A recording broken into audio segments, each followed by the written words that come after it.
Welcome to the Blue Cafe.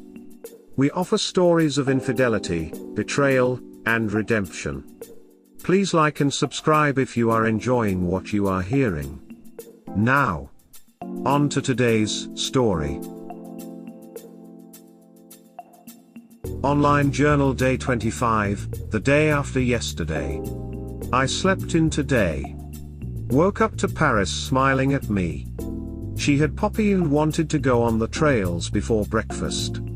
Things between us have been pretty straight, but she's been supportive since I've been a dragon the past few days. Paris has been bubbly and happy for a few days now. She's met some dude that I only know as Tavin on her game. She's pretty happy with him, but wanted to talk to me about it. She's afraid to FaceTime with him, as they apparently been gaming together for months, but he's just now pursuing anything. She's worried that people change on her when they know what she looks like. I asked if she knew what he looked like. She did. He's got all his pictures up and stuff. He ain't a bad-looking dude, but he looks like the kind of guy that frequents the Renaissance Fair, a lot of LARPing photos. I asked if she was into LARPing, and that sort of thing, and she said she was interested. She's a little worried because people stop taking her seriously when they see her. Treat her like she can't possibly be into what she's into, or know what she's talking about. I told her that folks dream of a girl like her being into what they are into. I talked to her again about some of the ideas she had. She's been wondering how to make money, and I suggested she start up a YouTube channel. Her and Danny both are really pretty and into video games and anime enough that they have interesting opinions and ideas. They could do reviews and breakdowns all while using Danny's skills at making outfits and stuff to put together cosplays step by step. Hell, they could even bring the evil bitch of the north in when she gets her head out of her ass for makeup tutorials for the cosplays. London does have talent for it. I mean, this may sound sexist, but if I was a woman I'd work that shit to my advantage. I'd watch pretty girls with real opinions on pop culture. Cute cosplay outfits and tutorials. I think it's a great idea. Anyway, I told her that if she liked the dude she should trust him not to go all stupid, pervy, or disrespectful just because she ain't the stereotypical chubby gamer girl he was expecting. He liked you when he thought you were that. He'll like you if you were a disfigured mummy girl. Your relationship is not predicated on looks. She asked me if I would have dated a girl like her and I told her no, cause she was a hot mess. But I could see how a lot of guys would be into that. She punched me in my arm. I told her she missed her first smelly otaku boy. If she liked this D&D dude she should go after him. Now I don't know if he plays D&D, but I assume if you're LARP you play D&D. I mean, I think it's a reasonable assumption. She hugged me and we went about her walk. I hope she nabs him. She's been all aglow ever since they got online serious. Had a good session with the therapist. She seems to think I'm taking positive steps. I had a bunch to tell her and she asked a lot of questions. I told her my concern that my protective instinct might be overriding my good sense, and she gave me her first opinion I've ever gotten. She said that she thinks that the fact that I'm even asking the question of myself means I'm aware of the possibility and am thinking clearly about my actions. She asked what outcome I wanted and told me she thinks that the idea of separate therapy is a good thing for now, but that I'd eventually have to sit in a room with my wife. She also says that she thinks I might need to sit in a room with my wife and Clarissa, to maybe work through any lingering issues I have.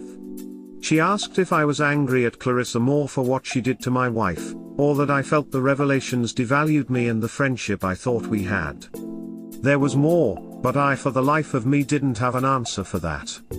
I went back to Woodman's looking for crab. I didn't find what I was looking for. What I did experience was my second I don't work here moment. I will write a full post about it, but to abbreviate it, I was in the ramen aisle and someone asked my opinion on some ramen. I have literally had every flavor they had to offer, even like the tomato. So I answered some questions, offered some opinions, even told him how best to kick up his ramen from an 8 to a 10. I started to draw a few people as I explained what I would do with the duck ramen, which pork ramen actually tasted the most like pork, and why that's a good thing. How I would actually mix and match some ramen types for a better effect, and even how I would boil ramen. Like, if you boil the water first, bring it to a high boil, then add the ramen, let it cook. Then dump 2/3 of the water, and then add your packets while still cooking on the stove. The starch will emulsify, thickening it a bit. Add some butter, a little sambal and thin sliced sausage. I like kielbasa. You got something going. Anywho, after I was done, a lady wanted me to help her with finding something elsewhere in the store. I told her I don't know anything about that. I didn't work there, and my knowledge of ramen was based on my unhealthy eating habits all through life, I guess. But she didn't hear me. Or wouldn't hear me. She was so damn polite. Sort of insistent. So I helped the lady, an older Hmong lady. And she started passing me off to her friends. There were like 5 of them. They were all very polite, but all very not wanting to hear I didn't work there. They were sweet though, and I helped them all. The last one seriously gave me $5, like she was passing me drugs, looking around smiling saying, "This is for you, shh." While I was in line, I saw them pointing to me and talking to the manager. He came to me after and thanked me for helping them. He said if only his real employees could get such glowing reviews, and said if they were looking for people, he'd ask me to put in an application. I told them it was cool and we shook hands. Back at home we had a whole chicken. I really have been cutting back on starch and stuff. The ramen were for Paris. I've been feeling a little pain in my arms and my blood sugar has been a bit up. Been urinating a lot more. So, gotta do something about that. I enjoyed the baked chicken and the vegetables, squash, zucchini, carrots, onions, mushrooms sautéed in the chicken, dripping with herb de grace. Cutting out any sugary drinks for the foreseeable future too. Uncle Brad and Aunt Joyce are on the mend, but London is self-destructing. She feels all abandoned and stuff, and Danny had to go get her ass from outside of Pizza Shuttle. She was high stuck and out there causing a scene with her boyfriend. She is at Danny's place right now, cause she won't go back to Whitewater, and Danny ain't taking no shit. I asked Paris if she wanted to go see her, but that was a hard pass. Brianna and she have been doing better. Which I'm happy to see. Mom and Dad are still Mom and Dad. Pops says he's proud of the way I'm handling things and that I should keep my wits about me. Don't get caught up in solving other people's problems to the detriment of my own. I asked him what he would have done, since he kind of knows most of what happened. He said that Amy's a good person, but is emotionally weak. That sometimes a man has to be a pillar for those he loves, but only those who are worthy of that love. He said only I can decide that, but he thinks that Amy is a good wife, barring her transgression, and deserves another chance. He then said that a second chance should be earned. The first chance was given. And I should make sure she's earning it. Mom was just thrilled that me and Amy are trying to reconcile. She said she likes Amy, and apologized for any part she played in her self-image issues. She would like to apologize to Amy herself, but I told her that it could wait. Amy has a lot on her plate and that we're only taking the first step. Reconciliation isn't a given. She said I'm so pessimistic. I said nothing is what it is until it is. Anyway, crab hunt will continue. I'm determined to have them now. I can't have other things I want, but crab is one of the things that isn't bad for me. I'll let you know how that goes. I don't work here too, Electric Boogaloo. Triple XL. So, this is my second time I haven't worked here in the last 30 days. Incidentally, at the same grocery store, would guys. The last time this happened, I was wearing something vaguely that could be misconstrued as the uniform of the workers. This time I wasn't wearing anything that could be mistaken for a wood guy's uniform. What I was doing was running my mouth.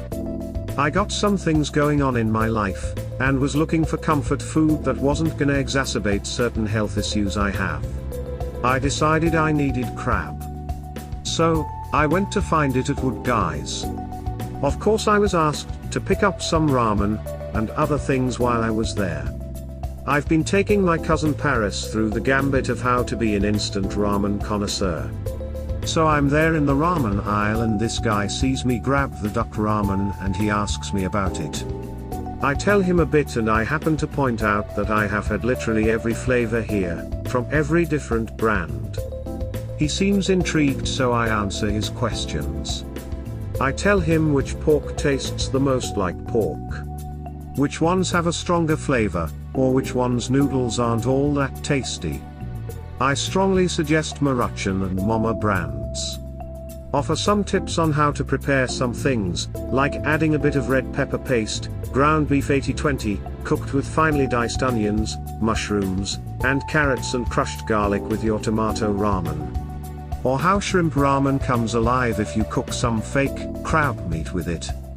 Get some butter, shallots, a little garlic, cook that together, add your fake crab meat, crumble it, add a little white wine if you got it, cook it well and finish it with tarragon. I was explaining how sometimes you want soup, and sometimes you want something thicker. So like with chicken ramen, everything but the creamy kind, which I despise, roast chicken Maruchan and chicken Mama are way good for this. Boil the water first, add your noodles, then let it cook till it's mostly done. Drain 2/3 of the water, then add your oil and packets, cook it constantly stirring. The starchy water and all that will emulsify, giving you a different consistency. Add you some hot sauce to that mix.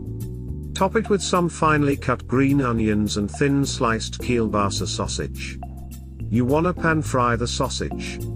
Anyway, I'm giving a clinic and I've got a few people listening. After a bit I get my thanks, I make some specific suggestions and all is good. Then someone grabs me softly by my elbow. I look back and it's this elderly Hmong lady, who was just standing there listening to me for a bit. I ask if she has a ramen question, kind not believing I could tell her anything about it. She says something like, "You help me now," with a very strong accent. She points out of the aisle and tries to lead me away. But I don't move. I apologize and tell her I'm just a ramen enthusiast, though I can't have ramen right now, and that I did not work here. She gives me a confused look and apologizes. "Oh, you're busy. I'm so sorry." She is so polite. So I'm like, maybe I can help. I shop here a lot. I look around for a worker but there is no one. So I let the lady lead me over to the drinks and she's asking about the sugar, I think. She can't seem to read what's on the packages. Her glasses are thick as hell, so probably sight isn't the best for her. So I spent, no lie, 10 minutes reading things to this lady. Drinks, soaps, meat. Just reading the contents. She thanks me and I think it's over, but she flags down an even older Hmong lady. This one takes me by the elbow again and leads me somewhere. I explain I don't work there, I was just being friendly.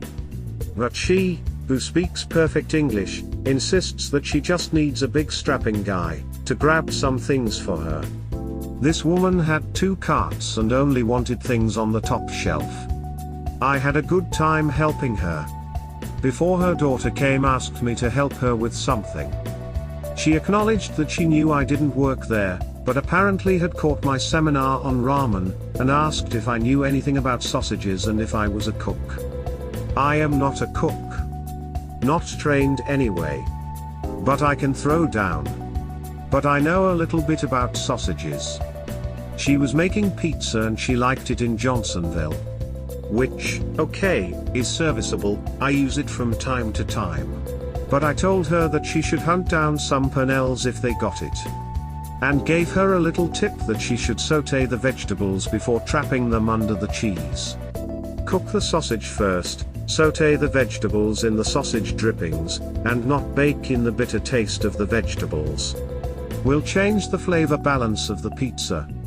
I was then asked to help carry some stuff up to their carts up front by the oldest of them, who was very polite and handed me a $5 bill, looking around like she was giving me drugs. She closed it in my hand and was looking like she was super sly. She goes, "Ch. For your troubles." And I walk away kind of dumbfounded, cause I been there for like an hour for a simple snatch and grab. Later in line I see them talking to a manager and pointing at me. They seem very happy. He comes to me and thanks me for helping them, acknowledging that I do not work here, but is happy that Wood Guys is that kind of environment. Said if he had any openings he'd ask me to fill out an application. I just smiled and told him I loved the store and the selection. He was pretty nice. Anyway, I know it doesn't have all the conflict and humor of a typical I don't work here, but this made me feel good about myself and my fellow man. I love Wood Guys. I'm going to miss it when I go back down south. Anyway, my hunt for crab will continue elsewhere. We hope you have enjoyed today's episode. Please like and subscribe. Cheers. Have an awesome day or night. Wherever you are.